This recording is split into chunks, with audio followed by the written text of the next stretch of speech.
everybody? Welcome in to another episode of the NFL Seekers podcast.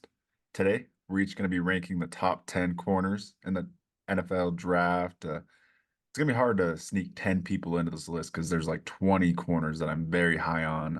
I just love the position itself. It's a very valuable, underrated position. And if you can get an outside lockdown corner, it's something that you can really dominate with. And there's a lot of outside, like well-sized corners in this class, a few really good slot corners. So there's going to be a lot of impactful players that we're going to talk about here. I'm excited to get into it, but how are you? Doing great. One of our favorite positions to watch and favorite to study. It's one of the most underrated, hardest positions in all of sports. Playing corner in the NFL is truly incredible if you're doing it at a high level. And there's a lot of exciting, good prospects in this draft. A lot of slot corners, a lot of outside corners, a lot of guys that can kind of play nickel, safety.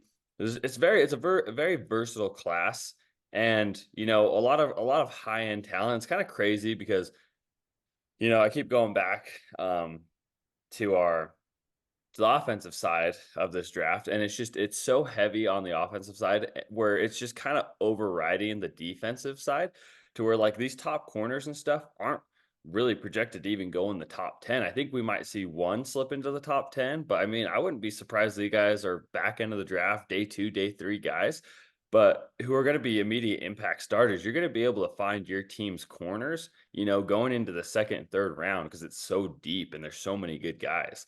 And the top of the draft is just going to be so offensive heavy. So I'm really excited. I'm really excited for my Chargers, who are in desperate need of a corner one.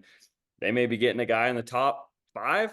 They may be getting a guy, fall into the second round, who should be a first round player. So I'm super excited, and that goes for a lot of teams.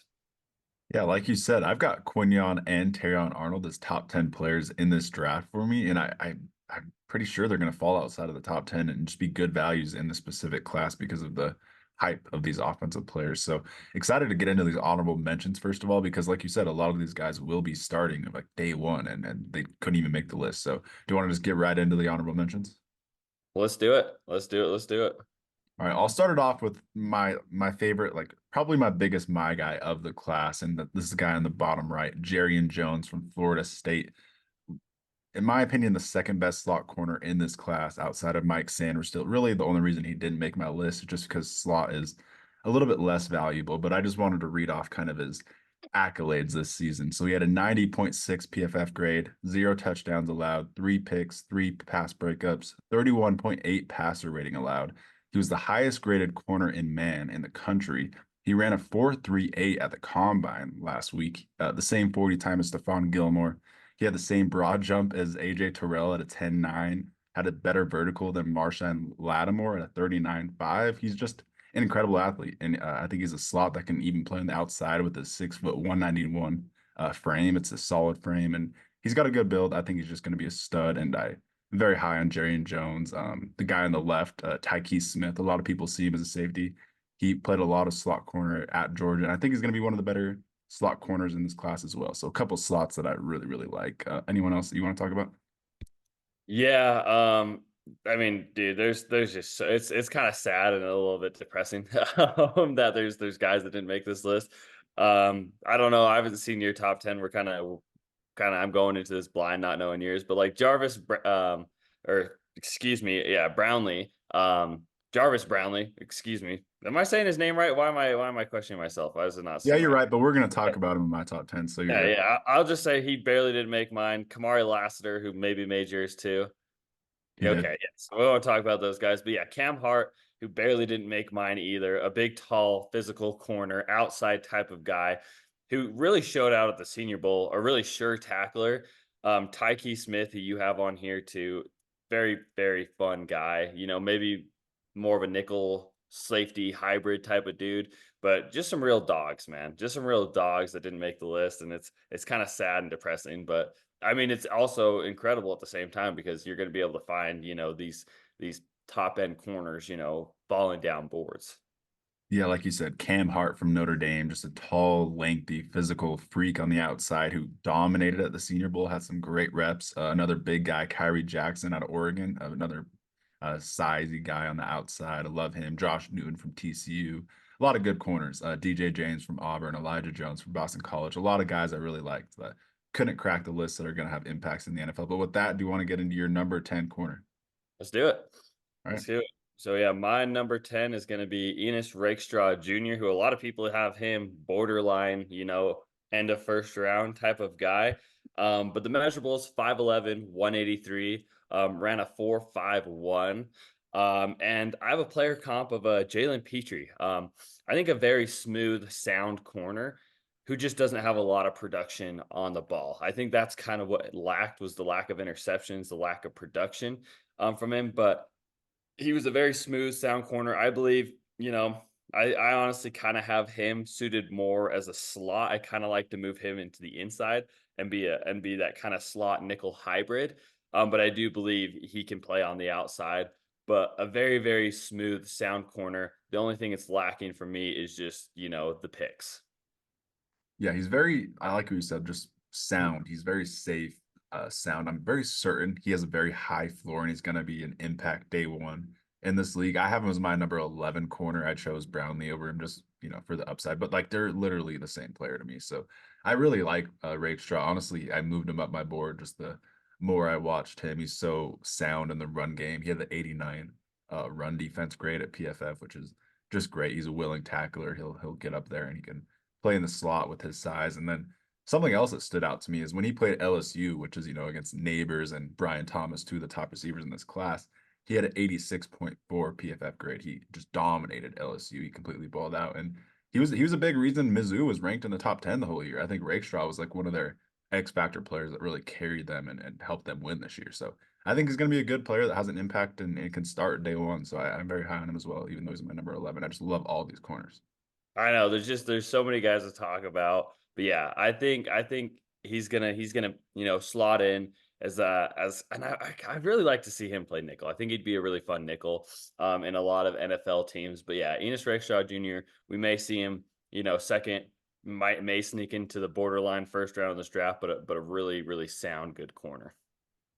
Very sound. He had that 85 zone grade as well. So he's a really good, smart zone corner. He knows what he's doing. Man, he had a little bit more of a rough grade at 56. It was better the years prior, but yeah, definitely could work on his man coverage. But with that, do you want to go into my number 10? Anything else on Ennis? No, no, let's move on to your number 10. All right, with that, we'll get on to my number 10. It's going to be Jarvis Brownlee Jr., the Florida State transfer. We're going to talk about Renardo Green here. We just talked about Jarrion Jones. We would have talked about three Florida State corners if he would have stayed there, which is crazy to think about. But Brownlee had a great season at Louisville this year. He really kind of broke out to the scene. He's a great athlete. First of all, the thing that stands out on tape is he just jumps routes like crazy. He has like that Trayvon Diggs, Deron Bland trait where he can just jump routes and really make plays on the ball. He has that receiver trait as well. So I wanted to highlight him in my top 10 just because of that playmaker ability. It's very valuable in the NFL having a playmaker corner like that can, just make turnovers and be a great athlete and stay with these great athletic receivers downfield. So really like Jarvis Brownlee Jr., like that he started at Florida State, was a high recruit and he's just kind of been really solid in the NFL. All around. He's a good zone corner, good man corner, can stop the run. I just like him in general. Yeah, just a guy just barely didn't crack my top 10, which is very sad. I really like Jarvis Brownlee Jr. But yeah, the thing with Jarvis Brownlee Jr. really caught everyone's eye was him at the Senior Bowl. I mean, he had an outstanding week at the Senior Bowl. I think he was damn near the best player there. And he was ultra productive on the ball. In the final game at the Senior Bowl, he had two interceptions. Guy is 6 foot, 190. I really truly value him as a true outside corner. I had a player comp of him of L'Jarius Sneed, and I just feel like Jarvis Brownlee Jr. will somehow end up on the Kansas City Chiefs, in my opinion, somehow in the second round. But just a polarizing player, really fun, has a nose for the football, has a nose for the football. That's such a trait that I really do value with corners is finding a way to be around the football, and Jarvis Brownlee Jr. has that. And honestly, Ennis Rakestraw, who we just talked about, it's a pretty similar kind of comp, a similar player. They're really hard to rank against each other. I think you have Brownlee as your number 11 corner, so we just have them uh, flopped, and it's really close. They're similar sizes and similar players, and they excel in the exact same way. So similar prospects, really fun. Excited for Jarvis, like you said, if he lands on that dream spot, he's gonna be a star starter. So love him. Do you want to go into your CB9? Yeah, let's get into my number 9 corner. It is going to be Max Melton, brother of Bo Melton of the Green Bay Packers, a football family from the University of Rutgers. Max Melton, 5'11", 187, 4'3", 940. I mean, just really went into the combine and just shook everyone, really put his name out there on watch. And a player comp I had for him was Jacorian Bennett. I thought his skill set and size and everything was very similar to Jacorian Bennett. But yeah, a guy who I just think, another guy who has just a nose for the football. He just knows how to find his way around the football. I feel like, the knock on Max Melton was the tackling issues. But I felt like he was a really willing tackler. I just felt like he whiffed on some stuff. So I think it's stuff that can be cleaned up. And that was kind of my only knock. But I love the ball production. I love the fluidity in his backdrop, dropping the hips. I love his hand placement on the corners. I like his ability to come up and play man zone. But yeah, this guy is slowly really really rising up my board, and I don't know. He might have, his combine performance, I think he was a borderline fourth, third round pick. I think he shot himself into the second round now. Yeah, he's rising up boards. He was one of my like values of the draft before the combine, and now he's into that day two territory and is not really a value anymore. Sadly, he completely tore up the combine. He ran a 4.39, had a 1.51 10-yard split, a 40.5 vertical jump, and a 11.4 broad jump. So he is a freak athlete. He's also 187 pounds, so he's built for that 6 foot frame. So he's just a good dream build. His parents are legendary athletes at Rutgers. His brother, Bo, plays for the Packers. He was a great athlete. He was a sleeper coming out of the draft of his class. He was one of my favorite sleepers. So love the family, athleticism aspect to him. He's got that the genes and yeah, he's just a very smooth athlete. You can tell he's been kind of a dominant athlete his whole life because he's just very fluid and smooth the way he moves. And I think the best way to put it is he's a receiver playing corner. It really is kind of the best way to describe Max Melton. He's like his brother Bo playing corner, but he's sound. He's technically sound. He can play on the inside and outside. He looks good in the slot for a bigger guy. So I really like Max. He can tackle as well with that bigger frame. So I think he's going to be a great corner. Sad he's not in my top 10, but there's just so many corners I love. Day one starter for the Green Bay Packers going to play with his brother. They need a corner. Love to see it. Get the brothers on the team together. He would be a perfect day one starter for that secondary too, like the perfect missing piece. So I really like that. See, I'm cooking something up on the spot here. I mean, I ultimately project him to be a Charger, so you don't have to worry about that. Charger with the fifth pick in the second round. Yes. No. Yeah, we'll get him in the third round. We'll get him in the second round. That's a little high for me. That's a little high for me. I'm expecting Kool-Aid right there. We'll get Max in the third. Yeah, that's Chargers luck right there. I wouldn't be too surprised. But with that, do you want to move on to my CB9? Yeah, let's get into number 9. All right, someone I know you're a lot higher on. You're going to talk about him a little bit later, but my number 9 corner is going to be Mikey Sainristil from Michigan, the slot corner, the elite slot corner, who's going to be day one of the better slot corners in the NFL. Really, you compare him to Kenny Moore before this pod, and I think that's a really good comp. Just a elite slot corner. I think that's what he's going to be instantly. He's a former receiver. I'll put a clip up right now of him catching a touchdown his freshman year from JJ McCarthy, and he's an athletic catcher in the air. He made some crazy catches when he was a receiver actually, and you can tell like the way he plays corner. He's just a playmaker. He has a knack for finding the ball. He finds the ball well. He's a ball hawk. He had 6 interceptions, which is honestly pretty wild for a slot corner. So he had a great season, honestly, a dominant season for the state champs or the national champs, not state champs. This isn't high school, but yeah, he can do it all. He's a kick returner as well. He's just a star. He can do everything on the field. He's a crazy athlete, and I think he's going to be an instant star in the slot. And I know you love him. Oh man, I love Mikey Sainristil. He's just one of my guys of this draft. Mikey Sainristil, 5'9", 182, 4.47 40. And yeah, plug him, play him in as Kenny Moore day one, man. Kenny Moore with maybe a little bit more upside. I mean, this is a high character football player right here. a team captain, a guy that, people wanted to surround themselves around, just a high character dude who's a real culture builder in your locker room.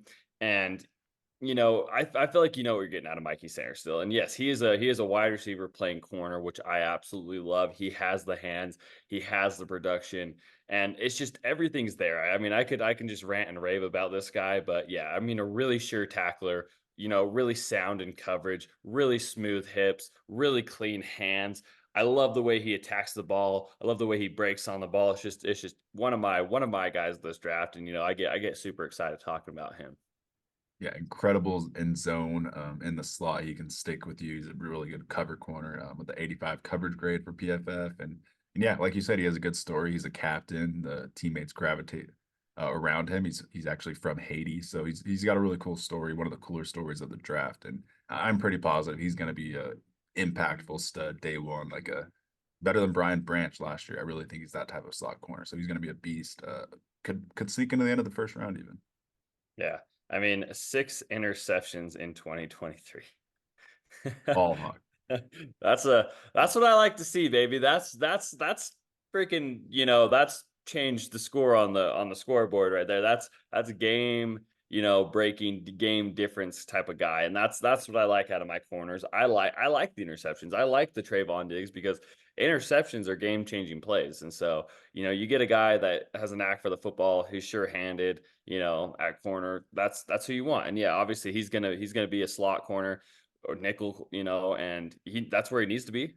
He's a sure tackler. You can line him up on fast players. I think you can even, sneakily. I was watching some tape against him guarding tight ends, and I thought he did a pretty good job for a 5'9" guy. So very very aggressive. But let's see that clip, Dan. Oh, I don't have it, but I'll be playing it Oh, on the actual video. I'll make sure oh, that yeah, I'll add okay. that. But yeah, there I'll All put a right. few. I'll put a few. He has some acrobatic catches from like his freshman year. It's pretty crazy actually. Yes, sir. So for you guys listening on audio, make sure you hop onto YouTube to see a little Mikey Sainristil wide receiver action. Yeah, I'll play some crazy touchdown catches from JJ McCarthy from Mike. But yeah, you can tell just the way he plays corner. You can tell he's a former receiver. The 6 interceptions is pretty crazy. He is a ball hawk. So you love that. Love to see it from Mike. You want to move on to your CB8? Yeah, let's get on to my CVA, a guy who I really, really like, Mr. TJ Tampa, all 6'1", 189 pounds, 445, 40. Uh, this guy, this is who when I draw up an outside corner, it's TJ Tampa. Super long arms, super physical hands, get in your face, jam you at the point of attack. Also, very good in zone. I mean, this guy, he does everything. He does everything at elite level. You leave him out on an island, he's gonna lock down whoever he's guarding. I kind of had a funny player comp, but it was 2021 Michael Davis. When Michael Davis was actually good. When Michael Davis was good on the Chargers, it was 2021, and that's what he reminded me of. Was the 2021 Michael Davis on the Chargers. Similar height, very good speed. And yeah, I mean, a guy that can come up, jam you, he's not afraid to get in your face. He's not afraid to put his hands on you, but also a guy who's very comfortable, in playing off coverage and does everything at an elite level. And the size is there, the physical traits are there. I think he's a very willing tackler. I think he's a pretty sound tackler. And not a ton of interceptions in college. He had 3 in his career. But yeah, I think this is the kind of guy you feel comfortable leaving out on an island. Yeah, he is so just big, long, and explosive for how big and long he is. He's 6'2", 200, but he moves so fluid, and I think he would have killed the combine if he would have tested at the combine. I really think he would have just had crazy numbers, and I think it's gonna make him a value wherever he goes. He's gonna end up being a steal, just because of that missing the combine. So I think he's gonna be a great impact day one. My pro comp for him is Martin Emerson. I think he's literally just Martin Emerson day one, just because of that physical brand of football on the outside. You're in your face, just sticky cover corner. I really love the way Tampa plays and moves. You just got that dog corner mentality, and that's what I love out of my corner. So love TJ. 6 pass breakups this year as well. So he is just a really, smart. He's got the IQ and he's just a playmaker. He breaks on the ball and he can stay with you in zone and man. So I like the versatility. I'm just confident that he's going to be a dog on the outside, he's actually my CB7, so I'm a little bit higher on him. I love it. I love it. I thought I was going to be higher. TJ Tampa's been my guy since day one. Um, but yeah, I mean, this it is. He's an island corner. He is an island corner, and for a team that needs a true outside guy, you go put on your Mike Evans. You go put on your big physical receiver. TJ Tampa's up for that task.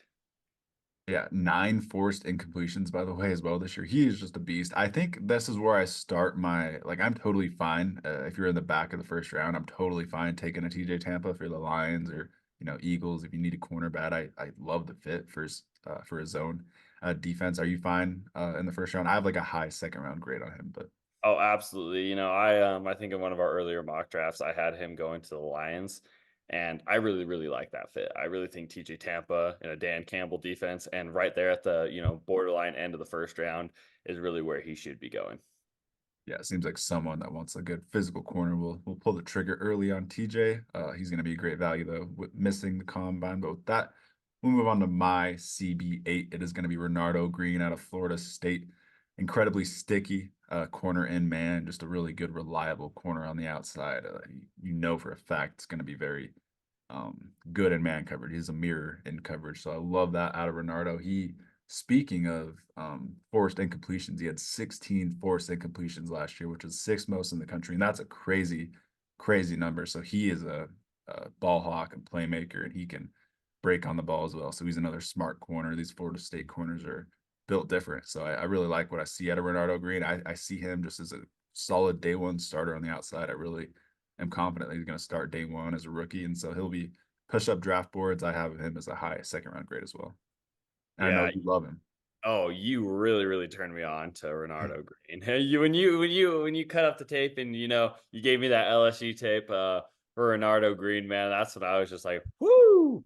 But it's a great transition to my number 7, which is Renardo Green, 6 foot, 187, 4.49 speed. Kind of had a player comp of DJ Turner to Renardo Green, which I really liked. Maybe a little bit slower than DJ Turner, but a lot more physical, rough brand of football. And yeah, his tape against LSU was just that's what did it for me, man. I mean, those are two wide receivers, which he allowed. If I'm sorry if I'm messing this up, but against both of them, I think he only allowed 2 catches for 20 yards against Brian Thomas Jr. and Malik Neighbors. Absolutely humiliated them. And dude, there's something about these FSU corners. I'll say it right now. I'm a damn firm believer in my FSU guys. Their FSU is DBU, and I will put that out there. Ever since Jalen Ramsey, Derwin James, Asante Samuel Jr., they breed good, defensive backs, and they are my DBU in my opinion. But yeah, Renardo Green, man, there's so much to love about him. There's so much to love about him. I think he can play inside. I think he can play outside. I think if you really wanted him to, he could play safety, nickel at an elite level. And he's just so smooth, man. The hips drop so easy. The hands are aggressive. And like you said, this guy, he sticks on you. He is sticky in coverage, man. He does not let you get very far away from him. He puts on the clamps, and you know if you want some fun tape, go turn on Renardo Green against LSU, and he damn near might be a first round pick, and in your opinion, maybe even top 20 pick if you just watch that game.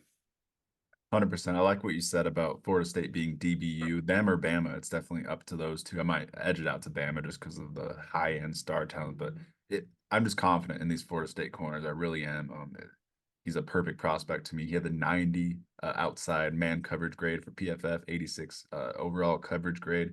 Could have worked on his run defense. That's kind of the one thing is he played mostly on the outside, so he wasn't really getting the most tackles or having the biggest impact in the run game. But I mean, you do that's kind of a plus as well that he played 2 seasons in a row, mostly exclusively on the outside. So that's something he's going to be battle tested against some good receivers. And yeah, like you said, he played really good against LSU. Another great thing to add on his resume. So I think we're both just way higher on Renardo Green than consensus, and we're really excited about him.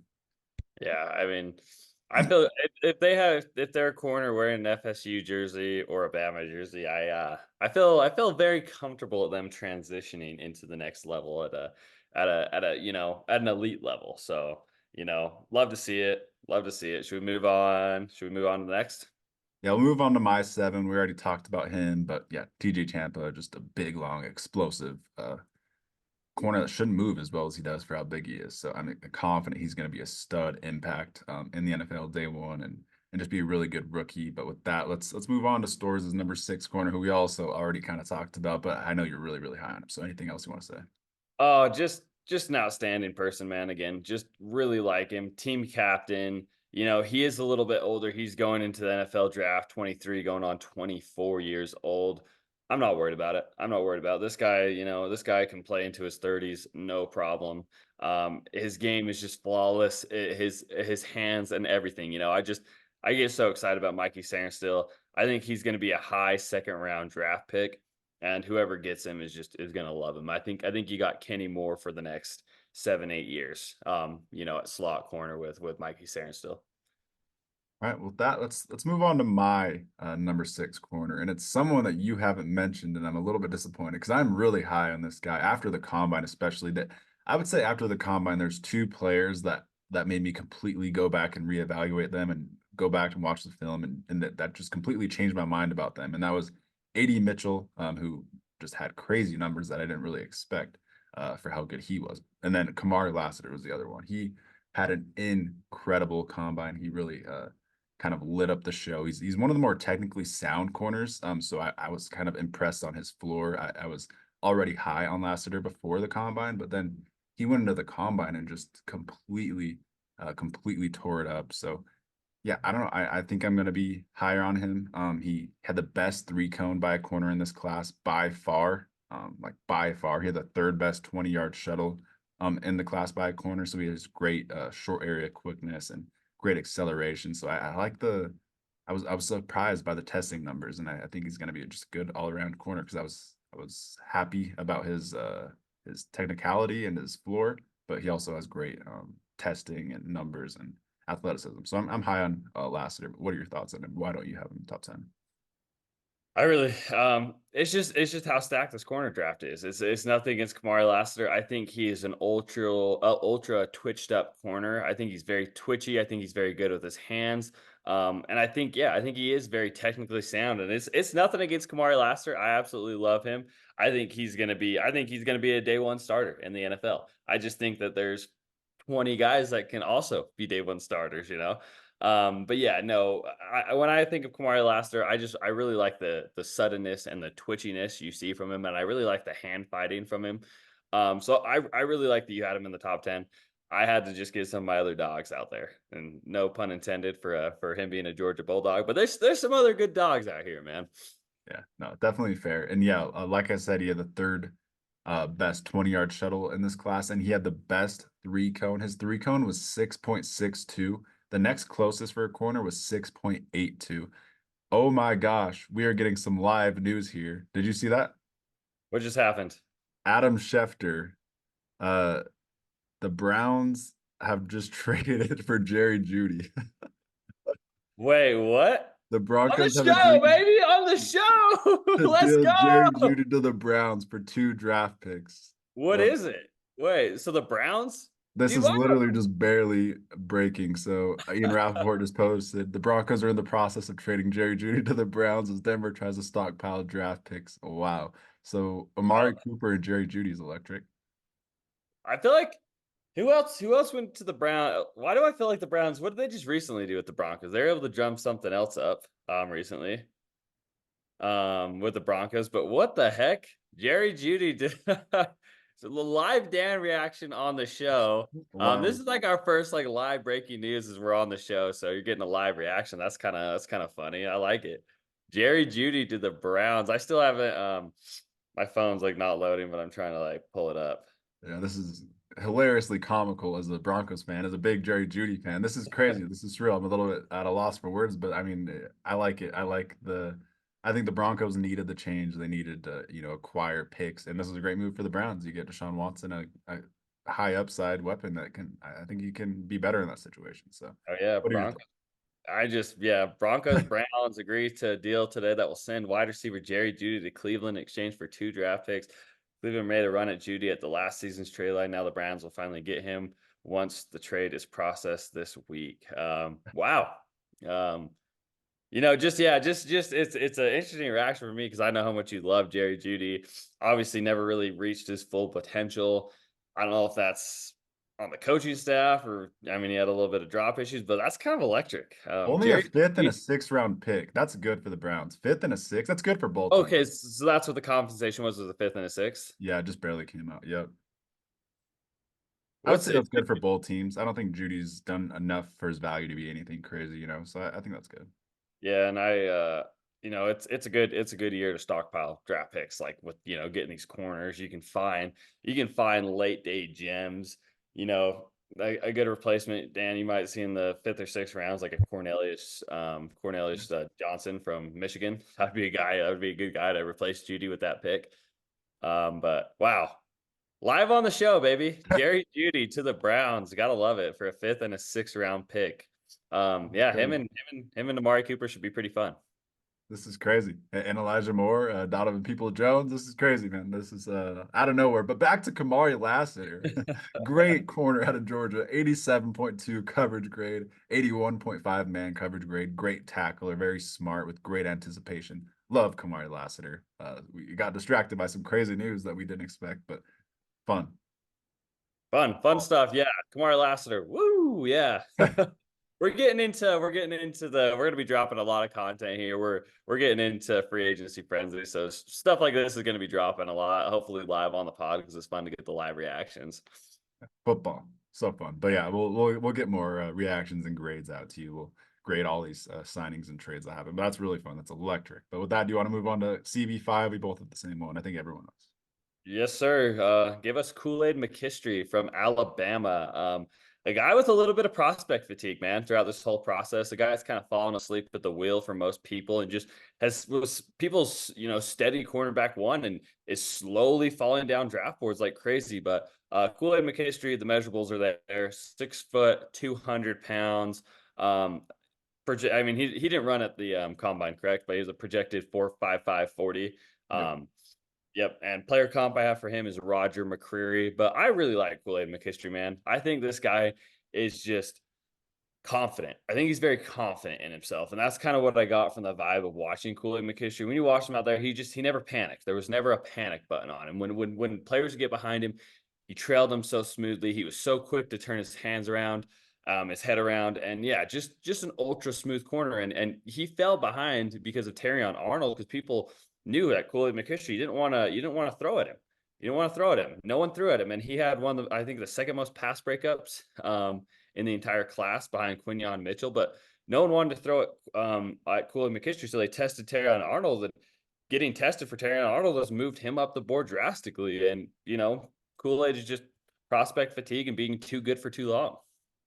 Yeah, you worded that perfectly. He's being so slept on for such an incredibly high floor corner. He had 87.8 coverage grade, 83.8 zone grade. He's 88.8 grade in general in PFF. And yeah, like you said, he just wasn't tested. He wasn't being thrown at all this year. And it says a lot considering Terrion Arnold was opposite of him and teams were targeting Terrion Arnold a lot, like they were attacking him. So yeah, he was only targeted a little over 2 times per game, which is crazy to think about. It definitely is a reason for those great PFF numbers because he had a great season. Teams were scared of him, and it's for a reason. He has that pedigree and warrant. He's had that name, and everyone's kind of known who Kool-Aid is now for a while now. He was a highly touted prospect recruit out of Alabama. So I think Kool-Aid's just going to be a really good starter day one for a team that you could get him at the end of round one, really. And I think he's like a top 20-ish prospect. He's just gonna fall because of prospect fatigue. The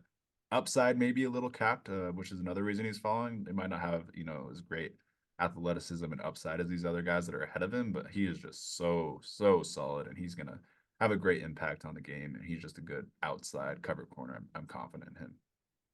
His name's Kool-Aid, bro. We can't forget that.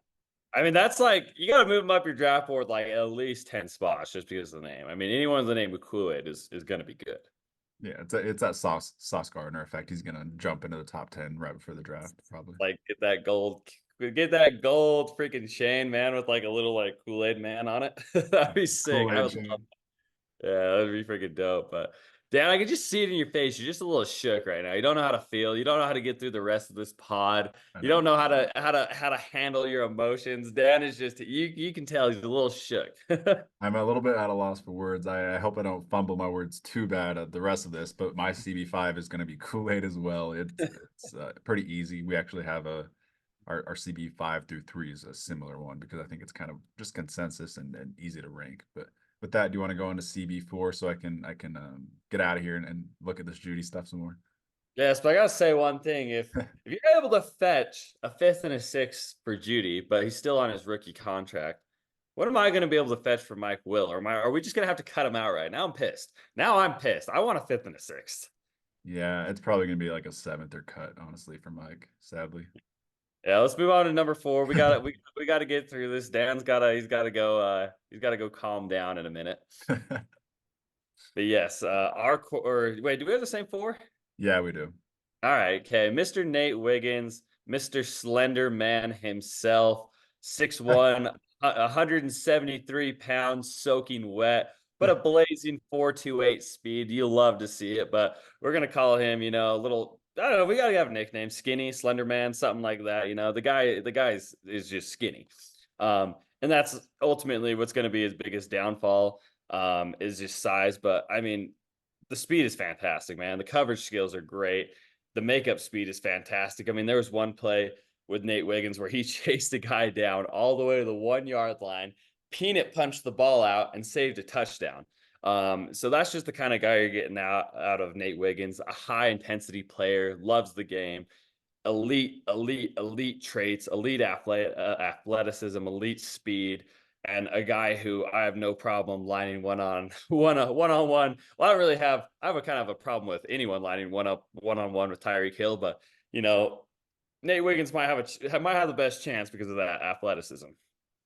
Yeah, Nate Wiggins, an incredibly fun corner. My CB4 as well. I have a hard time putting him up to 3 with that 173 frame is scary. When he was running that 40, he looked so fast, but he looked so fast and skinny that he was gonna like get lost in the wind. It looked goofy. It looked like he was literally just gonna like fly out of the stadium with how skinny and fast he was going. He is so skinny. I am a little bit nervous about his pressing ability at the next level on the outside. He needs to gain some weight, fill himself out badly. Because I'm getting Caleb Farley vibes just with the durability. You had durability concerns going into the combine. He lost weight to get skinnier for the 40 and gets hurt on the 40. So like there's real durability concerns. He would be my easy CB3 if it honestly if it wasn't for the combine. The combine he had the fastest 40 time, but it scared me a little bit and maybe a little bit lower on him just because of how damn And he skinny. got hurt. He got hurt running his Exactly. 40. Like if the It's like that's durability not concerns good. are there and he gets hurt doing his 40, it just doesn't help the durability concerns at all. And it is mad Caleb Farley vibes, who I fell in love with a few years ago. He was one of my like top 10 players in that draft. So I am a little bit scared off of Nate Wiggins. He can be a really good corner on the outside, though. He's very battle tested in the ACC, played some really good receivers. Had 83.9 coverage grade this year against North Carolina. Against Drake May, he had an 84.1 grade. So he is a good corner. I don't want to, say anything bad against him. It's just his frame that scares me off. But he's a freak athlete. And he has that dog mentality for his size. He is willing to tackle and go up and press you. So I do like Nate Wiggins. I have him a top 20 grade on him. All these top 4 corners that we're going to talk about, I have top 20 grades on. But I am a little bit more scared of him than our number 3. Yeah, Skinny Wiggins. That's what I'm gonna call him. No, I I like like the guy. Slenderman. That's a good nickname. We're gonna call him Slenderman on the pod for now, and I like that. Slenderman, Skinny Wiggins, whatever your cup of tea is. But yeah, let's get on to number 3, man. Let's get on to number 3. All right, let's hear it. Yes, number 3, our savior, our dude, Mr. Cooper Dejean, man. One of the only white corners you will ever see, but an elite white corner, man. This guy is elite. I don't give a damn who you are. You can line Cooper Dejean up on the outside, and I feel comfortable. I mean, Cooper Dejean is an athlete's athlete, man. I mean, this guy is, I mean, this guy was like a 4-sport athlete, elite basketball player, track runner, baseball player, football player, and did everything at elite level. He is an athlete, and he's 6 foot, 203 pounds. He's the surest tackler of any corner in this draft. He's the best in yeah, I mean, he's the best run defender in the entire corner draft class, hands down. I think he's the best out of all the safeties too. Um, people knock on him. They're like, well, maybe he suits better in at safety. No, I think he suits better in whatever you want him to play. I think he's the most versatile corner in this entire draft. I think you can play him at safety. I think he'd be a great safety. I think you can play him in the slot. I think he'd be a great slot. You play him outside, he's going to be a great outside corner. And funny comp for him, which I stole from Daniel Jeremiah. He said, this is a juiced up Eric Weddle. This is like a bigger, beefier Eric Weddle. And okay, I love it. I would love a beefed up Eric Weddle. Eric Weddle was an all pro safety. And if you're confident to, this guy should be a top 15 lock. I mean, it's all there. The traits are there, the hands there, the run defending, the coverage grade, the elite production. I mean, and not even to mention this guy's an elite special teamer with elite, kick returning, punt returning upside too. Yeah, I mean, it shows his athleticism that he's an insane returner. He makes some like crazy returns, and like he looks like a running back out there, a juicy, small receiver or something. But yeah, you can tell he in high school he was a quarterback slash DB. He had 80 total touchdowns in high school. He had 1,832 points in basketball in high school. He was a baseball star as well in high school. He was a state champ in the 100-meter and long jump. So yeah, high school athlete of the year in Iowa. So crazy athlete. You don't need to look at him and pigeonhole him to be a safety just because of how he looks. He has one deep safety snap in his career at Iowa. He had 630 outside corner snaps this year, 553 last year, and not that much slot reps. So he is an outside corner. I think that's something that we're both kind of standing on. We've been standing on that since last year. I think we project Cooper as a solid outside corner, and if we're wrong, then he's going to be a star all pro safety. Like you said, he's going to be Eric Weddle as his floor. That's an interesting floor that we don't really see too often. So he's going to be a great player. He's going to go in the first round. People, I would say his flaw is like man coverage grade. That's another reason people pigeonhole him to be a safety. Is his man coverage isn't as great as his zone because he's such a smart, crafty zone cover guy. He's so good in zone. But I mean, yeah, that's another thing. He's just going to be a good secondary piece. I'm confident about it. He can play on the outside, and he's a very smart corner. So I am confident he's going to be good on the outside. I think we both are. Yeah, and I feel very comfortable with this floor. Like you said, I feel like, yeah, if his floor is Eric Weddle, then sign me up because yeah, this guy is not going to be a bust. He's going to be a football player, man. That's what Cooper Dejean is. He is a football player. Yeah, and he is like people knock him for not being like an aggressive ball hawk or playmaker, but he had 5 picks last year. He's a good he does have good ball skills. He had 2 this year. He is just a good corner, so I think he gets too much hate because of how he looks. People like to pigeonhole him into a certain category, but with that, do you want to get onto your CB2? Let's do it. Sorry, I feel like I just took like 3 shots of an energy drink after that. I love the news, man. I love the news. I love it breaking for Dan on the pod. Got me all juiced up, feeling like I could, feel like I could go tackle like Derrick Henry or something, maybe. Electric. I don't know about that, but definitely electric. You could probably tackle like Blake Corum, maybe. maybe like Darren Sproles. That's probably like a better. Maybe not. He'd probably truck me, but it's okay. I'll tackle Derrick Henry. It's fine. I I'll mean, hang on to his legs. Deuce Vaughn is more your level. But all right, let's go into your CB2. My CB2 gonna be Mr. Terrion Arnold, a guy who people tested this year, and it was kind of, f around and find out, and they found out, and they found out what kind of corner this guy is. I mean, Terrion Arnold, man, 6 foot 189, a 4.5 40. But as you said, Dan, about the combine, you watched this guy. He was the most fluid. He was the most fluid player there. His hips, his turnaround movement. I mean, it was all there. It was all there. And you see it. You see it. I mean, the guy's 20 years old, going to be 21 mid rookie season. The traits, the elite athleticism, the traits are there. The jumping on the ball, the hands, and just a guy who, like I said, you mess around and you find out with Terrion Arnold, and teams found out you don't throw at him this year. And yeah, just going to be an elite lockdown corner. I kind of had a kind of a weird. I watched him, and he reminded me of Trent McDuffie coming out of Washington. That's what I got. Elite ball production, elite player, and I mean, if he's anything like Trent McDuffie, man, you saw Trent McDuffie, one of the most underrated players in the Super Bowl this year. Just just has a very high ceiling, I feel like, with Terrion Arnold. Yeah, I like that comp. I comped him to Devon Witherspoon. I think he could, be a top 5 pick. I'll say he is my CB1. He's my number 1 corner in this class. He has been for a long time.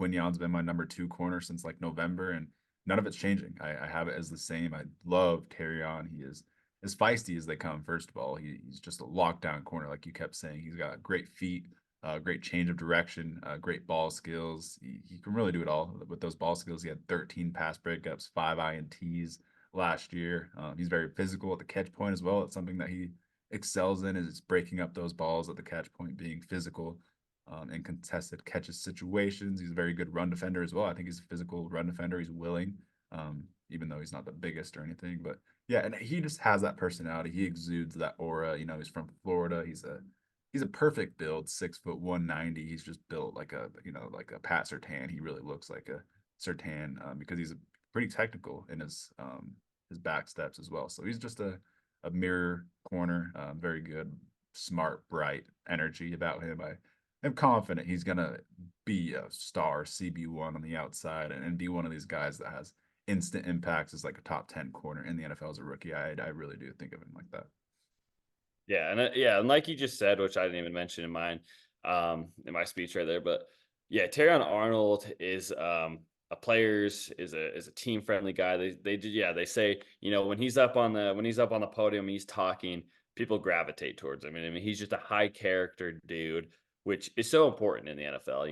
You get these these fun high character guys, and they bring a fun, good energy that raises the level of their teammates around them, and people want to be around them, and they want to play better for them. And that's the kind of guy Terrion is.